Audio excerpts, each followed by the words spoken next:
Good morning students, कैसे हैं आप सब। उम्मीद करता हूं कि आप सभी स्वस्थ होंगे, सकुशल होंगे और नियमित रूप से अपनी पढ़ाई कर रहे होंगे। अब हमारा जो चैप्टर चल रहा है वो है रिफ्रैक्शन ऑफ लाइट, और उसमें हम पढ़ चुके हैं लेंस के बारे में। और लेंस में भी हमने लेंस से रिलेटेड टर्म्स जान ली हैं, लेंस से कैसे इमेज फॉर्म होगी वो रूल्स हमने जान लिए हैं। तो आज की इस वीडियो में शुरू करने वाले हैं इमेज हम कैसे फॉर्म करेंगे।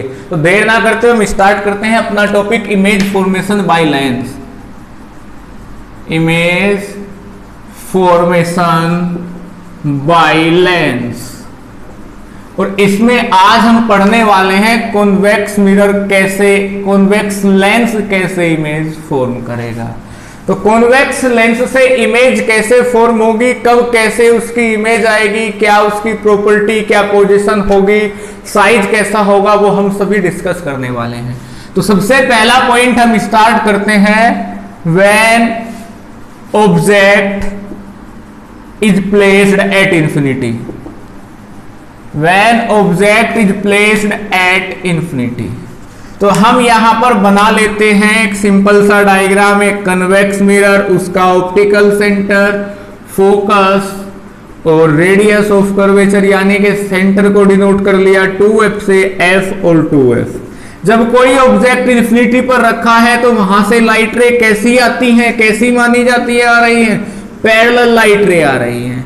तो यहां पर हमने माना कि ऑब्जेक्ट है इंफिनिटी पर, तो ये पैरेलल लाइट रे आई आकर कहां इंसिडेंट हुई, इस लेंस पर। लेंस से क्या हो गई, वो रिफ्रैक्ट हो गई, और रिफ्रैक्ट होके कहां चली जाएगी, टुवर्ड्स फोकस।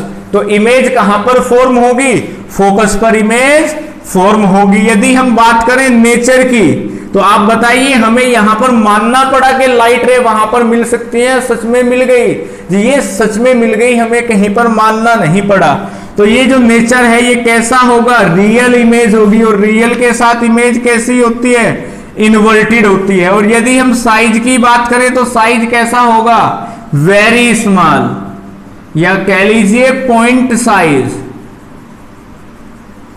और यदि पोजीशन की बात करें तो पोजीशन क्या होगी, एट फोकस। तो एक बार मैं इसको रिवाइज करता हूं। मैंने माना कि एक ऑब्जेक्ट इंफिनिटी पर रखा हुआ है, और जब एक ऑब्जेक्ट इंफिनिटी पर रखा हुआ है तो इमेज कहां पर फॉर्म होगी, हमें इसके लिए एक रे डायग्राम बनाना था। तो सबसे पहले मैंने एक कन्वेक्स मिरर बना लिया, प्रिंसिपल एक्सिस ड्रॉ कर ली, और प्रिंसिपल एक्सिस पर जो पॉइंट होते हैं वो पॉइंट मैंने यहां पर शो कर लिए। इसके बाद इन्फिनिटी से जब लाइट रे आ रही हैं तो वो कैसी मानी जाती हैं कि पैरेलल आ रही है। मैंने मान लिया कि यहां से आ रही हैं दो पैरेलल लाइट रे, वो आफ्टर रिफ्रैक्शन क्या होंगी, एक पॉइंट पर मिलेगी। और जो पैरेलल होती है प्रिंसिपल एक्सिस के, वो रिफ्रैक्शन के बाद कहां जाती है, वो जाती है फोकस पर। तो ये दोनों लाइट रे कहां चली जाएंगी, फोकस पर चली जाएंगी। जब फोकस पर चली गई और वहां पर एक दूसरे को कट कर दिया तो वहीं पर हो जाएगी इमेज फॉर्म। तो इमेज की पोजीशन हो जाएगी at focus, size very small, या बोल लीजिए पॉइंट साइज। और नेचर कैसा होगा, रियल एंड इन्वर्टेड। तो उम्मीद करता हूं कि ये रे डायग्राम आपकी समझ में आया होगा। अब यहां पर हम नेक्स्ट डायग्राम समझने वाले हैं।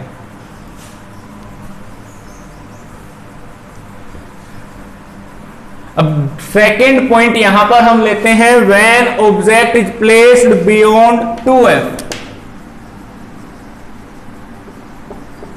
अब नेक्स्ट पॉइंट है कि जब हम ऑब्जेक्ट को 2f से पीछे रखेंगे, यानी कि हम सेंटर ऑफ कर्वेचर से पीछे रखेंगे। तो मैंने एक कन्वेक्स मिरर ले लिया, प्रिंसिपल एक्सिस ड्रॉ कर ली, और वहां पर जो प्रिंसिपल एक्सिस पर नेसेसरी पॉइंट है हमारे लिए वो शो कर लिए, और ऑब्जेक्ट को रखा 2f से पीछे। तो मैंने मान लिया ये रहा ऑब्जेक्ट AB। एक लाइट रे यहां से चली पैरेलल, कोई भी हम दो ले सकते हैं। 3 रूल हमने समझे हैं, 3 में से 2 का यूज करेंगे, क्योंकि इमेज कब फॉर्म होती है, जब आफ्टर रिफ्लेक्शन या रिफ्रैक्शन मिनिमम 2 लाइट रेज एक दूसरे को कट करें या एक दूसरे से मिलें। हमने मान लिया कि ये जो ऑब्जेक्ट है AB, इसके टॉप B से एक लाइट रे प्रिंसिपल एक्सिस के पैरेलल मूव करती है। तो आफ्टर रिफ्रैक्शन ये कहां से मूव करेगी, फोकस से ये पास हो जाएगी। दूसरी लाइट रे मैंने मान लिया कि वो फोकस से पास हुई, तो आफ्टर रिफ्रैक्शन क्या होगा, वो पैरेलल हो जाएगी। और यहां पर ये जब पैरेलल हो गई और एक ऊपर से फोकस से आ रही है, जहां पर ये दोनों लाइट रे कट करेगी वहीं पर क्या बन जाएगी, इमेज। ये हो जाएगी हमारी image B dash E dash. यहां पर माना ऑब्जेक्ट ए बी, एक लाइट रे चली पैरेलल, आफ्टर रिफ्लेक्शन फोकस से पास हो गई, दूसरी लाइट रे मानी फोकस से पास हो रही है, आफ्टर रिफ्रैक्शन प्रिंसिपल एक्सिस के पैरेलल हो गई, जहां पर इन्होंने कट किया वहां पर हो गई इमेज 4, और इमेज हमने मान लिया बी डैश ए डैश है।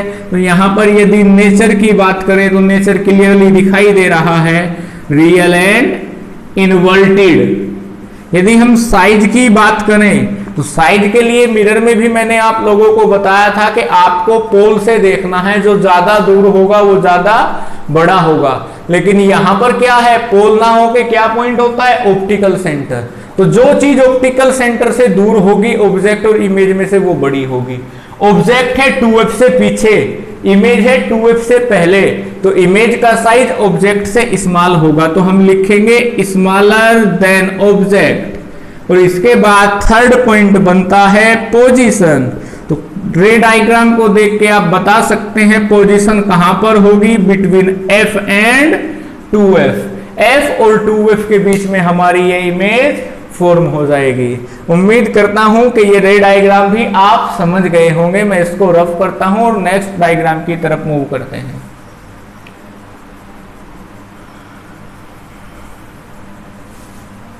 अब नेक्स्ट डायग्राम हम समझेंगे कि when object is placed at 2f, यानी कि जब हम 2f यानी कि सेंटर ऑफ कर्वेचर पर ऑब्जेक्ट को रखते हैं तो कैसे इमेज फॉर्म होगी। उसके लिए भी हम अपने प्रिंसिपल एक्सिस को ड्रॉ करेंगे और वहां पर जो पॉइंट होते हैं उन पॉइंट को शो कर लेंगे। ऑब्जेक्ट रखा है यहां पर इस पॉइंट 2f पर, मैंने मान लिया ये ऑब्जेक्ट है AB, एक लाइट रे चली पैरेलल है तो ये रिफ्रैक्शन के बाद फोकस से पास हो जाएगी, दूसरी चली फोकस से, आफ्टर रिफ्रैक्शन ये पैरेलल हो जाएगी, और जिस पॉइंट पर ये रिफ्रैक्शन के बाद कट करेंगे वो ही पॉइंट होगा हमारा इमेज का। ये पॉइंट 2f मैंने यहां पर लिख लिया, यहां पर इन्होंने कट किया तो ये हमारी इमेज बन गई बी डैश ए डैश। ये लाइट रे पैरेलल आई, फोकस से चली गई, ये फोकस से आई, पैरेलल हो गई। अब आप लोग बताइए कि इमेज कैसी होगी। इमेज होगी जी नेचर की यदि बात करें हम रियल एंड इनवर्टेड। यदि हम साइज की बात करें, साइज कैसा होगा, साइज होगा जी सेम, क्योंकि ऑब्जेक्ट भी 2f पर, इमेज भी 2f पर, तो सेम एज ऑब्जेक्ट हो जाएगा साइज। और यदि हम पोजीशन की बात करें तो पोजीशन कहां पर होगी, एट 2f। तो ये अब तक हमने 3 इमेज देखी है जब 3 अलग अलग पोजीशंस पर ऑब्जेक्ट को रखा है। मैं इसको रफ करता हूं और एक बार जल्दी से तीनों के लिए जो पॉइंट रिकैप करने वाले हैं वो मैं आप लोगों को समझाता हूं। यदि कोई ऑब्जेक्ट इन्फिनिटी पर है तो इमेज कहां पर फॉर्म हो रही है, इमेज फॉर्म हो रही है जनाब फोकस पर। यदि 2f से पीछे ऑब्जेक्ट रखा हुआ है तो इमेज फॉर्म हो रही है f और 2f के बीच में, और यदि 2f पर रखा हुआ है तो इमेज फॉर्म हो रही है 2f पर। ये अब तक हमने जाना, ये पॉइंट f और ये 2f। अब यहां पर जो बाकी इमेज फॉर्मेशन है उनको हम नेक्स्ट वीडियो में पढ़ने वाले हैं। आज की इस वीडियो में इतना ही। Thank you everyone.